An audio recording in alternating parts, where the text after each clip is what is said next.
Convido você a abrir comigo a sua Bíblia, lá no livro de Mateus, capítulo 14, versículo 23. Abra a tua Bíblia, mas também abra o teu coração. Livro de Mateus, capítulo 14, verso 23. Diz o seguinte, quando Jesus andou sobre as águas. Tendo despedido a multidão, subiu sozinho ao monte para orar. Ao anoitecer, ele estava ali sozinho, mas o barco já estava a considerável distância da terra, fustigado pelas ondas, porque o vento soprava contra ele. À alta madrugada, Jesus dirigiu-se a eles andando sobre o mar. Quando o viram andando sobre o mar, ficaram aterrorizados e disseram: é um fantasma, e gritaram de medo. Mas Jesus imediatamente lhes disse: coragem, sou eu, não tenho medo. Senhor, disse Pedro, se és tu, manda-me ir ao teu encontro por sobre as águas. Venha, respondeu ele. Então Pedro saiu do barco, andou sobre as águas e foi na direção de Jesus. Mas quando reparou no vento, ficou com medo e, começando a afundar, gritou: Senhor, salva-me. E imediatamente Jesus estendeu a mão e o segurou. Diga glória a Deus.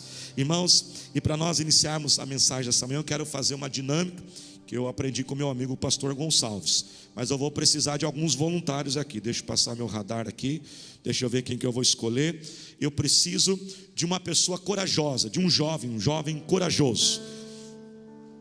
Quantos corajosos mesmo. Olha, irmãos, olha a velocidade. E vamos dar uma salva de palmas pelo nosso... Não sei se ele veio só para se sentir jovem, tomou posse, mas o corajoso ele foi. Quem aqui se considera uma pessoa observadora? Quem aqui se considera? Eu tenho um estilo observador. Quem se considera observador? Levante a mão. Quem lá? Quem se considera isso? Deixa eu ver. Quem que está lá atrás de verde? Você, Naldinho? Vem aqui, Naldinho. Você mesmo, isso. Quem mais se considera um observador? Quem tem tem um perfil observador? Vem aqui, Naldinho. Isso, vamos lá. Então vem aqui. Nós vamos fazer o seguinte: eu vou passar para você algumas tarefas, tá bom? Vou passar algumas tarefas. E o Naldinho vai observar, e depois vai me dar um relatório, tá, Naldinho? Tá? Do que ele fez. Então lá, primeira tarefa: você tem 10 segundos para passar no meio da igreja e tem que achar alguém que tenha uma Bíblia azul. 10 segundos, vamos lá. A igreja conta comigo, vamos lá, todo mundo junto lá. 1, 2, 3. Conta comigo, gente. 4, 5, 6. Já? Pode vir, vai. Pode vir, foi esperto, não, pode vir, vai, tá bom. Não temos que pregar ainda, vamos ter tempo, pode pegar ela mesmo. Pode pegar aquela, isso. Temos que ganhar tempo, isso. Eu sei que a esposa dele, ele foi espertinho, né? Oi. Deus cuida de você mesmo, hein? Justa a cor azul que eu escolhi, né? Agora, isso, obrigado, pode deixar a Bíblia aqui. É bonita, né? Agora quero ver se você é um homem forte. Tá? Quero que você faça 5 flexões. 5. Vamos lá, a igreja conta junto comigo. Vamos lá. 1, 2, 3, 4, 5. Mais 5, vai. 1, 2. Está tão animado, né, gente? Vai. Aê, uma salva de palmas. Obrigado.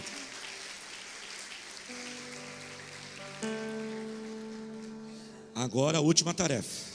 Cadê o microfone auxiliar? Naldinho, pega o microfone auxiliar ali, por gentileza.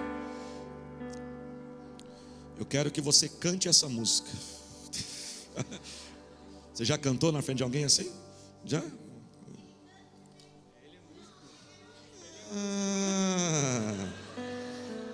É um mimadinho de Deus que nós temos aqui. A Bíblia é azul, da esposa. Sabe cantar? Então, eu quero que cante, então, vai. Cante essa música aí. Ó, o tecladista deu até o tom já, ó. Como Zaqueu. Vai, canta a música inteira. Eu quero subir. Mas que eu puder, só pra te ver, olhar para ti. e chamar sua atenção para mim. Eu preciso de ti, Senhor. Acho que ele é instrumentista. Você é? Ah, ele é baixista, não é cantor. Não. Percebemos. Percebemos. Eu falei que ele era do louvor, não, é do instrumento. Uma salva de palmas. Pode ficar aqui.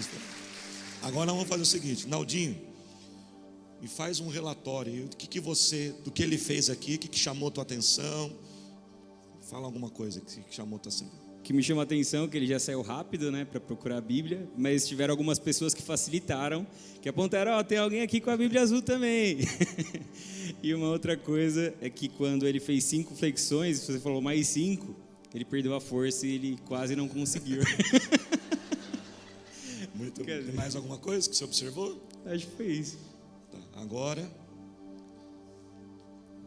eu quero que você fale o que você sentiu. Para você, o que foi essa experiência? Difícil, né? Foi divertido cantar uma música que eu não me lembro. Percebemos. Ninguém percebeu que descobriram que eu sou só músico, não sou cantor. Você é só músico, não é cantor. Que eu consigo 9 flexões, não 10. Mas a Bíblia azul eu ganhei na célula, então ficou fácil. Daí eu já sabia, minha era azul. Não vi ninguém falar azul, não. Então para você já foi diferente. Já, para mim foi um pouco mais difícil, não foi tão fácil como... Você falou 10 segundos, eu já queria fazer em 5, né? Eu queria ser mais rápido. Então foi um desafio para você. Sim, sem dúvida. E você ficou feliz, gostou de fazer? Feliz. Então uma salva de palmas para os dois. Obrigado, viu? É difícil cantar cansado. Hã? Depois de 10 flexão cantar. Mas por isso que foi programado, né, minha filha? Obrigado, gente. Deus abençoe. Bem, mas nessa breve dinâmica, a ideia, pode levar a tua Bíblia, isso vai precisar durante a pregação. Mateus 14, tá? Abre lá, tá? Mas através dessa breve dinâmica, gente, o que eu quis trazer aqui? Nós pudemos ver 2 pessoas falando algo totalmente diferente. E o que houve de diferente entre essas 2 pessoas? Uma pessoa, ela contou aquilo que ela viu. Outra pessoa contou aquilo que ela fez. Para um, ele estava contando uma história. Para o outro, ele estava contando a sua própria história. Aquilo que ele fez, aquilo que ele sentiu. Você pode perceber que um falou assim, olha, foi fácil. Ele disse, não, para mim não foi fácil. E é sobre isso que Deus quer falar conosco nessa manhã. Que tipo de pessoa nós temos se tornado nesta vida?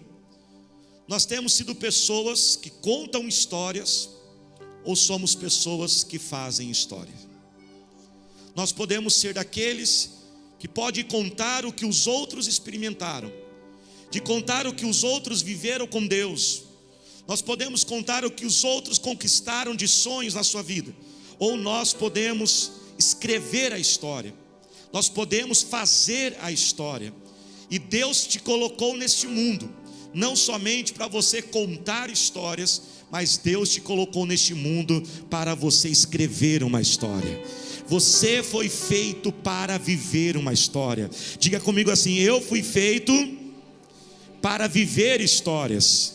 Você que está no culto online, coloque a hashtag feito para viver histórias. Pessoas, irmãos, que vivem histórias, elas têm algo de diferente. E nessa história que nós lemos, nós podemos ver Pedro que ele viveu algo diferente dos outros discípulos. O texto diz, se você reparou, atenção, o texto fala que Jesus veio andando sobre as águas, e os 12 discípulos estavam no barco, mas só Pedro desejou sair do barco e andar sobre as águas. Anos mais tarde, vamos imaginar que dessa história se passaram 20 anos, e nós sabemos que todos eles, fora Judas, se tornaram pregadores da palavra. Daqueles que estavam ali, fora Pedro, eles pregavam assim: Deus é poderoso, Deus é o Deus do impossível, Deus pode fazer qualquer coisa, Deus até pode fazer um homem andar sobre as águas. E eu vi alguém andando sobre as águas. Mas preste atenção nisso, só Pedro poderia pregar e dizer: Deus é poderoso, Ele é o Deus do impossível, Ele faz pessoas andarem sobre as águas, mas só Ele podia dizer: eu fui aquele que andou sobre as águas. Deus te criou, Deus te colocou neste mundo para você também viver uma história, viver a história que Ele preparou para você. E quais são, irmãos, as características, as atitudes que nós podemos ver aqui com Pedro? De pessoas que querem escrever a sua própria história e não passar a vida nessa terra só para contar a história dos outros. Primeiro, pessoas que vivem história, elas desejam e sonham com algo impossível. Elas têm dentro do coração delas: eu quero viver algo que é impossível, eu quero viver um sonho na minha vida. Todos estavam ali naquele barco, mas só Pedro desejou. Você prestou atenção no texto? O texto diz que Jesus não convidou ninguém para andar sobre as águas. Jesus não propôs um desafio. Aquilo não partiu de Jesus, partiu do próprio Pedro. Ele desejou aquilo. Pessoas que querem viver as suas histórias, elas têm um desejo, elas sonham com algo maior, com algo melhor. E deixa eu perguntar: existe aí dentro de você um sonho impossível? Você está buscando um sonho impossível? Você tem um objetivo que você fala: só Deus pode fazer isso na minha vida? Eu mesmo, por mim mesmo, não consigo. Um dos primeiros sinais que alguém não está bem, que a fé foi embora, que a alegria foi embora, é quando ela para de sonhar. E quantos de nós talvez paramos de ter sonhos na nossa vida? Talvez nós ficamos presos ao contexto ao nosso redor. Era uma tempestade, eles estavam no mar, era natural eles não quererem, desejar andar sobre as águas. E eu sei que nós vivemos tempos difíceis, eu sei que muitas vezes o nosso contexto socioeconômico, falta de estímulos econômicos, falta de uma estrutura de país. Talvez alguns de nós crescemos em famílias e casas que não tínhamos pai e mãe estimulando a gente crescer na vida. Pelo contrário, talvez aqui alguns cresceram em lares. E veja bem, você não deve se revoltar contra os teus pais, eles fizeram o que eles puderam, perdoe eles. Mas talvez alguns aqui ainda cresceram em lares cheios de palavras negativas, palavras de maldição. Ah, você não faz nada direito, menino. Ah, quem você pensa que é para sonhar isso? E quantos de nós, por essa falta desses estímulos, paramos de sonhar? Mas eu quero dizer, irmãos, que no meio dessa tempestade, desse mundo que a gente vive, na tempestade da família, na tempestade muitas vezes das nossas próprias condições físicas, de saúde física, emocional, seja o que for, nessas tempestades Jesus está andando sobre elas. Jesus está andando sobre as águas no meio da tempestade, e Ele ainda está à procura daqueles que vão dizer: Jesus me chama para andar sobre as águas. Que os sonhos possam voltar a nascer no teu coração. Volte a sonhar, volte a desejar coisas grandes e impossíveis. Eu amo uma frase que diz: Deus, Ele honra os grandes sonhos, porque os grandes sonhos honram a Deus. O profeta Joel profetizou que quando o Espírito Santo viesse sobre as pessoas, elas teriam visões e teriam sonhos. Jesus ainda está à procura de pessoas cheias de fé, que olhem para objetivos que estão além deles e possam dizer: Jesus, eu quero andar sobre as águas. Pessoas que escrevem suas histórias, elas não aceitam viver a vida no modo sobrevivência. Sabe quando você pega o seu celular, você põe modo avião? Muitos de nós colocamos a vida no modo sobrevivência. Os outros discípulos só queriam sobreviver. Estou falando que eles estavam errados, mas é o que tinham no coração deles. Eles queriam sobreviver, já estava bom sobreviver. Só de não morrer já estava bom. Talvez você colocou a tua vida no modo sobrevivência, mas Jesus te trouxe hoje aqui para dizer: eu quero que você ande sobre as águas. Pessoas, irmãos, que escrevem suas histórias são pessoas que dão passos de fé. Diga comigo assim: passos de fé. Quando a gente olha o que Pedro fez, irmãos, andar sobre as águas, desejar isso, pode parecer que foi uma loucura, mas não foi loucura, foi um passo de fé. Qual é a diferença entre loucura e passo de fé? Passo de fé é quando você faz até coisas que no mundo natural são loucuras, mas você sempre faz debaixo de uma palavra de Deus. Por que não foi loucura o que Pedro fez?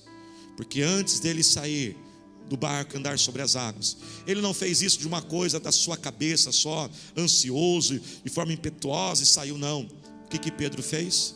Jesus, se o Senhor tem isso para mim, se esse sonho, o Senhor está abençoando esse sonho, me dá uma palavra para eu sair do barco.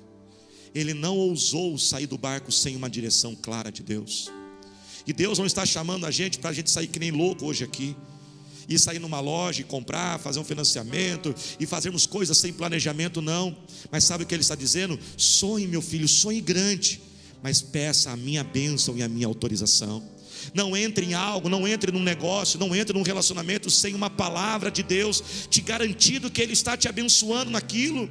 Seja mais sensível à voz de Deus, leia mais a palavra de Deus, busque conselhos de pessoas experientes, de pastores e líderes que possam te dar uma direção. Mas uma vez que Jesus te der a palavra, seja ousado, seja corajoso, dê um passo de fé, mesmo que seja contrário a todas as coisas deste mundo, mas saia do barco e comece a andar sobre as águas.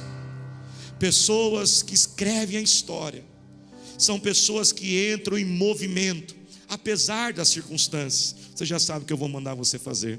Faz assim com as suas duas mãozinhas e vire para quem está ao seu lado e diga: entre em movimento. Você que está no culto online aí, ó, faz aí, Deus vai me revelar, viu? Fica de pé, faz aí também no culto online, na sua casa, entre em movimento.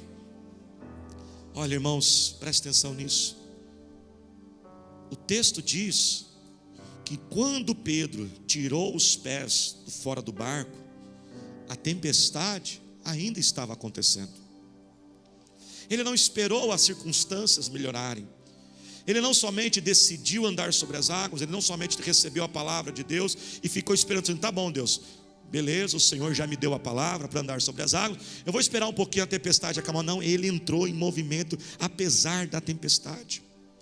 Pessoas que escrevem as suas histórias, elas não ficam esperando as coisas acontecerem, as coisas melhorarem. Quando as coisas estiverem melhor, quando eu tiver dinheiro, quando eu tiver todo o conhecimento, quando eu tiver toda a capacidade, não. Elas entram em movimento a partir daquilo que elas têm e daquilo que elas são. Elas começam o seu próprio negócio com aquele dinheiro que elas têm e elas creem que Deus pode multiplicar. Elas não precisam estar matriculadas. Não, quando eu estiver matriculado na universidade, aí eu vou estudar. Isso é coisa de preguiçoso. Deus não abençoa a gente preguiçosa. Deus não abençoa a gente parada. Você não tem que estar matriculado numa escola para estudar. Você pode começar a estudar hoje. Temos tantos cursos online, cursos gratuitos. Mas você começa a se movimentar. Quando eu for mais eloquente, quando eu for mais extrovertido, aí eu vou falar com o meu líder da célula para eu dar um estudo. Não, vai do jeito que você está com medo, mas vai com medo mesmo. Ah não, quando eu me tornar menos tímido eu vou dar o estudo. Não, começa assim do jeito que você está. Você vai errar algumas palavras, você vai preparar as 10 páginas, e quando você falar 5 minutos acabou, você não tem mais nada aqui para falar, porque é isso que acontece toda vez que a gente prega pela primeira vez. A gente dá um estudo. Irmãos, a primeira vez que eu preguei, irmãos, eu fiz 20 páginas. Passados 5 minutos não tinha mais nada para falar. Mas é assim mesmo. Mas a gente entra em movimento. Esse sonho de casar, esse sonho de ter uma família, não, sabe o que é? Quando eu encontrar a pessoa, eu vou começar a andar mais arrumadinho.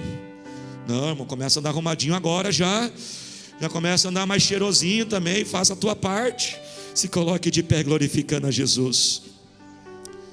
E por último, pessoas que escrevem suas histórias. Olhe para cá. Pessoas que escrevem suas histórias, elas não tiram os olhos de Jesus. O texto diz que Pedro começou a andar sobre as águas, e ele olhava para Jesus. E quando ele olhava para Jesus, ele andou sobre as águas.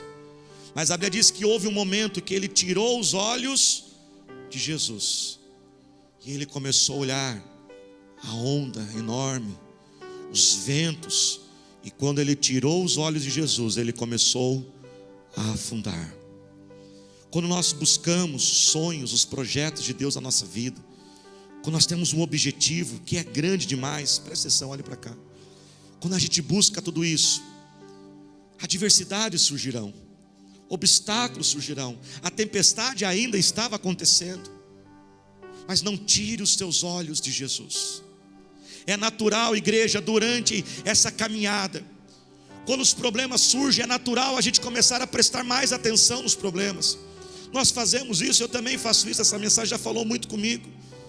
Porque esses dias eu já estava, irmãos, perito, doutorado em descrever todos os meus problemas.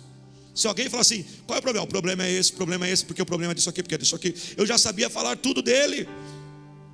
E eu comecei a perceber que eu estava gastando mais tempo analisando, descrevendo, se importando com o obstáculo, ao invés de olhar para o meu Senhor Jesus. E eu percebi que eu comecei a afundar, a minha fé começou a diminuir, e eu comecei a pensar, não vai dar, isso aqui não vai ser possível. Mas quando nós começamos a colocar nossos olhos em Jesus, irmãos, nós andamos sobre as águas. Mantenha os teus olhos em Jesus. Para você manter os teus olhos em Jesus, você precisa falar com Ele todos os dias. Tenha um tempo a sós com Deus, orando. Leia a palavra do Senhor, e a palavra vai encher o teu coração de fé. Vigie aquilo que você vê, aquilo que você ouve. Toma cuidado.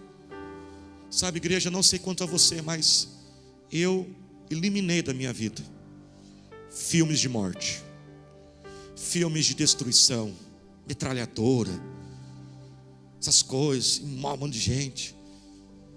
Eu eliminei isso, porque um dia eu estava assistindo, eu falei assim, não, eu não posso poluir a minha mente com isso. E quantos de nós ficamos poluindo a nossa mente com filmes, músicas e séries? Dando para entender? Não estou falando que é pecado, mas é uma escolha de preservar a mente e o coração, e buscar aquilo que vem do Senhor. Quando nós começamos, irmãos, a adorar ao Senhor, os nossos olhos se mantêm em Jesus. Mais do que você olhar o tamanho do teu problema, adore ao Senhor. Quando você o adora, quando você o glorifica, você tem um coração de gratidão, de adorador, você está dizendo que o Senhor é maior, e você começa a ver a grandeza de Deus, ao invés de ver a grandeza do seu problema. Não tire os teus olhos de Jesus, não tire os teus olhos do Senhor. E muitas vezes nós não entendemos por que nós estamos fracos espiritualmente, porque talvez nós perdemos o prazer de vir à igreja, de estarmos com os irmãos. Sabe por que, igreja? Nós tiramos os olhos de Jesus e começamos a olhar os defeitos da igreja, o defeito das pessoas. Pastora Thalita e eu nunca tivemos a pretensão de dizer que a igreja é perfeita. Claro que ela é imperfeita, claro que tem um monte de coisa que às vezes não funciona, e o primeiro motivo que ela é imperfeita é porque eu sou o pastor dela. Mas aí nós temos que fazer uma escolha. Nós vamos olhar os defeitos, nós vamos ouvir as críticas, ou nós vamos manter os nossos olhos no Senhor Jesus. E se por algum motivo você esfriou na fé e começou a afundar, saiba que a mão de Jesus está aqui para te puxar nesta manhã.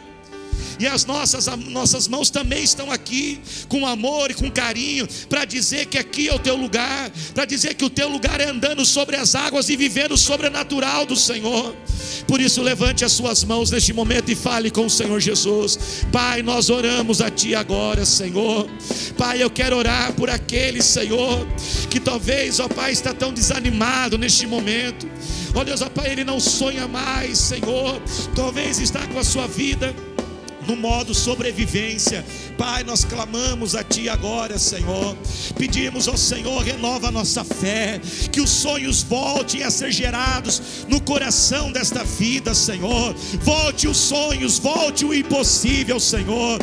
Pai, que Teus filhos entrem em movimento, que Teus filhos deem passos de fé, Senhor. E aquele, ó Pai, que talvez se afundou, ó Pai, ali nas águas da vida, nas lutas, e tirou Teus olhos de Ti, Jesus, que possamos voltar a colocar os olhos no Senhor. O Senhor é fiel, Pai, e o Senhor estende as mãos. Pai, eu declaro que aqui está um povo, Senhor, que não tem somente histórias para contar, mas tem histórias para viver e escrever. Assim nós oramos em nome de Jesus. Amém, Senhor. Você pode aplaudir ao Senhor Jesus?